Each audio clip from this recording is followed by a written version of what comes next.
Perfect, test. I see I have 45 minutes left, which is 35 minutes longer than I thought. So hopefully it's updated. Now I have 9 minutes left. They tried to get me off the stage. That's a little bit about myself. If you scan that QR code, you're in for a surprise. No, you're on my LinkedIn, which I heard from the last panel is only for old people. Fair enough, that would be me. I've been doing this for a while now, almost 20 years. I've been starting in gaming before the iPhone came out. Then I moved to social media. I came to Cyprus here. I worked with the Soul Group. We've been building over 2.6 billion subscribers and followers. We have over 400 channels, not just on social media, but also on AVOD and SVOD.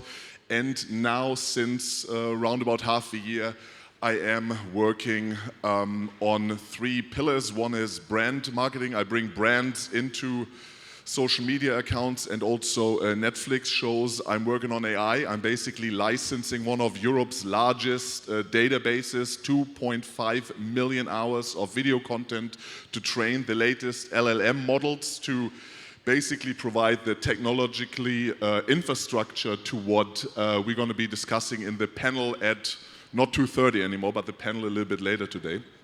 And I'm also working on a microdrama business, creating a business case. Microdramas, you might have heard about it, those vertical short-form pieces of video content. I don't know how to go to the next thing because I don't have a clicker. If somebody can do that, that'd be amazing. There's a clicker. Thank you very much. Thank you, appreciate it. The creator economy is growing. That's the good news. It's going to be a bit of a shit sandwich. I start with the good news, then there's going to be some not so good news, and then hopefully everybody is a little bit more positive afterwards because I give 3 opportunities on what to do next. $250 billion, that's a massive amount, and more importantly, it's growing with 23 to 26% year over year. That's amazing. That means you're working in one of the fastest growing economies as a creator.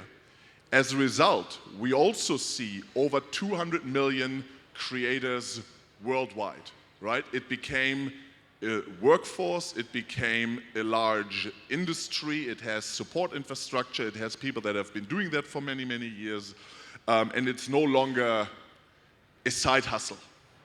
Maybe by the show of hands, who is right now doing social media as a full-time business, and then maybe afterwards, who's doing social media still as kind of like a hobby trying to move into that business? So who's doing social media as a full-time business? Only 5 people. Okay, I would have thought it's a bit more. Anyway, there are over 200 million other people that are doing it. And also really important, things became more and more sophisticated. Over 77% of creators are no longer relying on advertising revenue share, but they have found alternative revenue streams. And we had a couple of people that talked about it already. They gave you probably some really, really good advice and some great inspiration on how you can diversify your revenue stream for a more direct-to-audience relationship. Now, virality is dead, right? We are fucked. We have seen the last Mr. Beast. I do not believe that the generation after us is going to have another Mr. Beast. The Soul Publishing, I need to be careful here because they put the chief legal counsel in the first row, so I need to watch what I'm saying. Alex, please don't record anything. The Soul has 330 billion views each year. Every day, 10 million watch hours of free. Nobody is paying for that. The Soul is not paying for that. They do amazing content. It's viral content. 10 million watch hours for free. Is anybody really believing that the platforms are not coming for that and trying to monetize it? Everybody who's been working in the games industry knows what's coming, right? Back in the days, you remember when you put out a game, 100,000, 200,000, 300,000, a million, 2 million free installs. There are no more free installs, right? The CPIs in the gaming industry went, what, 23x? Over the last 10 years. Anyway, virality is dead. You can't count it anymore. The competition, I talked about 200 million people, right? It's only increasing. When you ask the kids nowadays, what do you want to become, right? They don't want to become pilots anymore or policemen anymore. Everybody wants to become an influencer. So there is a lot of competition. And then platforms are coming for your margins. I don't know if you've seen the article. Neil Mohan, the CEO of YouTube, recently said that it's the era of YouTube. And he's right about that. YouTube won the streaming wars. They are in a defensible position. What is next, right? They cannot get market share anymore from the direct competition. They don't need it anymore.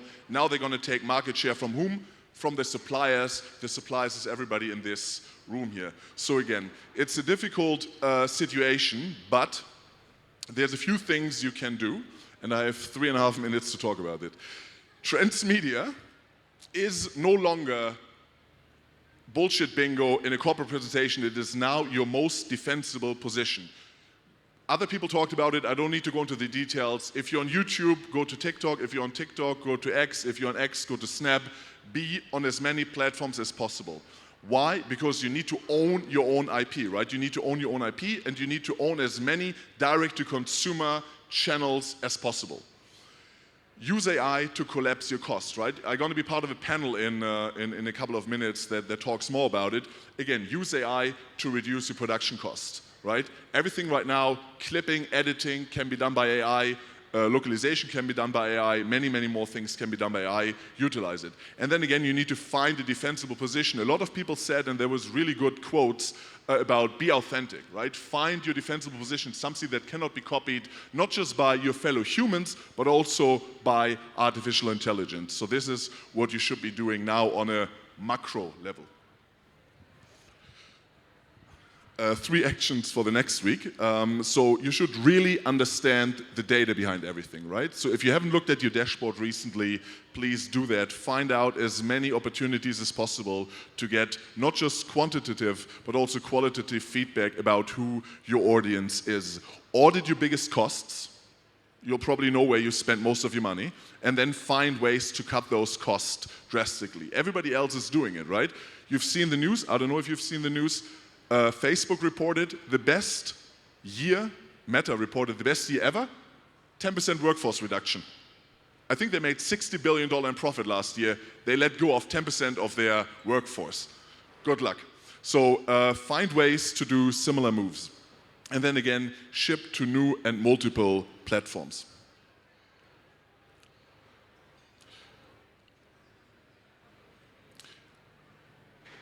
I think it's really important to keep in mind that the platform, you do not own the platform. I don't know who's playing Fortnite. Is anybody playing Fortnite here?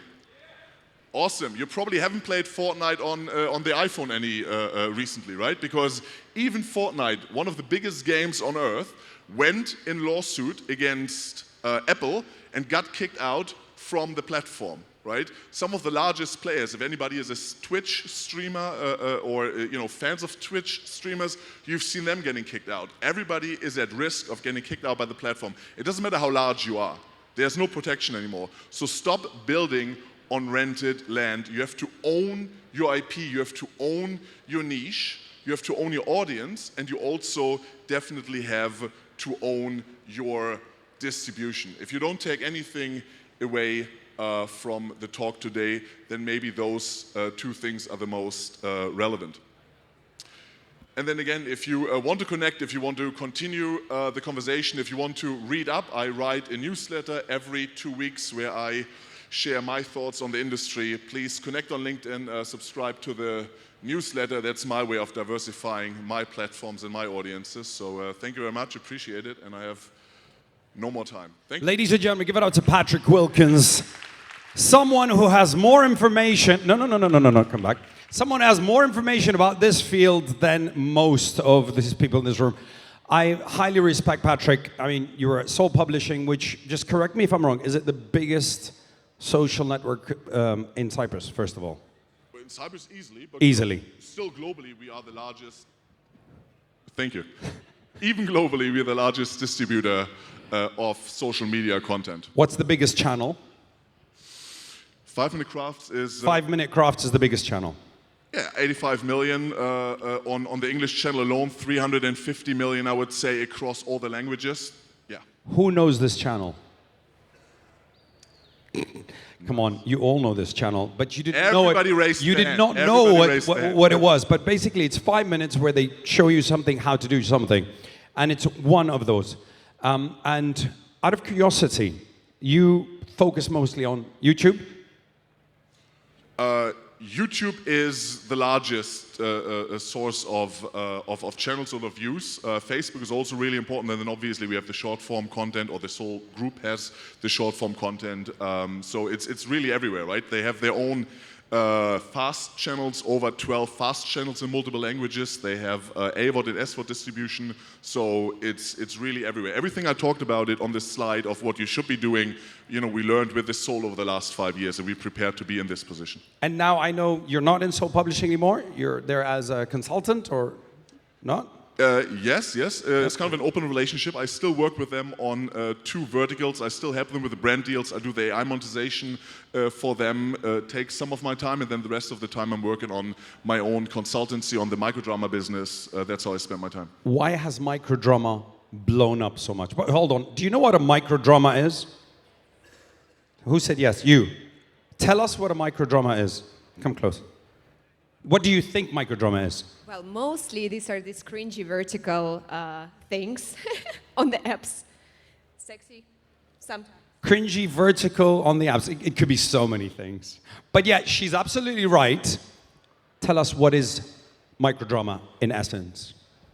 No, I would summarize it, right? It's a reaction of the decreasing attention span of the general population, right? Think about Friends. Think about a story arc of Friends or whatever other your favorite Stranger Things, right? And now take an entire episode of 20, 30 minutes and cramp it together in 2 minutes. Story arc, you see it on your phone, it's vertical, and you scroll through multiple of those vertical episodes on a minute basis, so to speak. It's currently monetized via subscription and then some advertising. Why did they blow up? I want to know. Is it the younger generation that are very short attention span, and that's all they want to watch, 3 minutes? There is attention span, certainly one reason. It actually grew in China, right? In China first, It yes. grew in China first a couple of years ago, 4 or 5 years ago already. It's now moving to the West since round about 2 years. It's also blowing up because those companies, people forget, a lot of people think about the production side, but they don't think about the distribution side. They're very, very sophisticated people. To give you a number, Real Shorts is one of the largest microdrama apps right now, $1.2 billion in revenue every year.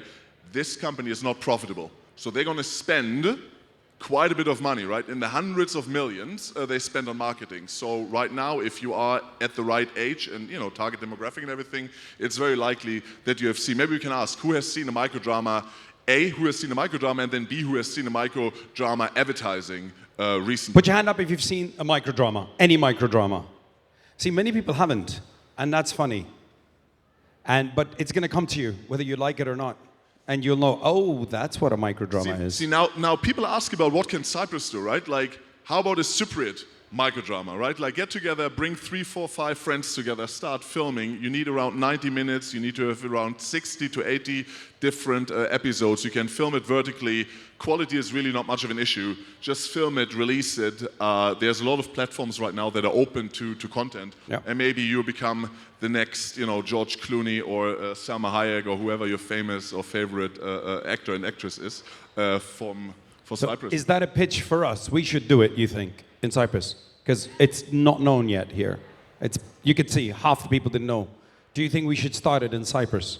Let me put it otherwise. If you do a Netflix show right now, the average Netflix episode is probably going to set you back 300 to 400,000 US dollars.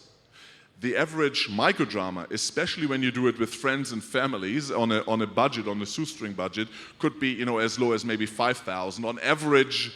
The entire microdrama, right? I'm talking about the whole 90 minutes. Can be as low as, you know, 5, 6, 7,000.